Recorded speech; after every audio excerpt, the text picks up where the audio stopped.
2020 මහමුහුදේ නාවික හමුදාව විසින් අත්අඩංගුවට අරන් තියෙනවා කිලෝ 1500 අයිසු හෙරෝයිනුයි.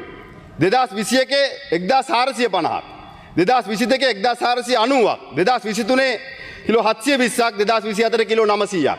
මේ මහමුහුදේ දැන් ඔබතුමාලගේ ආණ්ඩුව ගරු ඇමතුමා, දැන් ඔබතුමාලගේ ආණ්ඩුව කාල සීමාව තුළ මේ නාවික හමුදාව ශක්තිමත් කළ මහමුහුදේදී මේ මත්ද්‍රව්‍ය අත්අඩංගුවට ගන්න ඔබතුමාලා ගත්තු ක්‍රියාමාර්ග පිළිබඳවත් මේ රටේ ජනතාව දැනුවත් කරන්න. මේ පහුගිය දවස්වල ගරු නියෝජ්‍ය කතානායකතුමනි දර්ශන සංජීව ඩේලි මිරර් පුවත්පතට වාර්තාවක් ලියනවා ශ්‍රී ලංකා නේවි ස්ට්‍රගල්ස්. ඒ වාර්තාවේ මේ මාධ්‍ය පළවෙච්ච පුවත්පතක් මම මේක සභාගත කරනවා. මේකේ පැහැදිලිවම සඳහන් වෙනවා අපේ රටේ නාවික හමුදාව අවුට්ඩේටඩ් ටෙක්නොලොජි එක.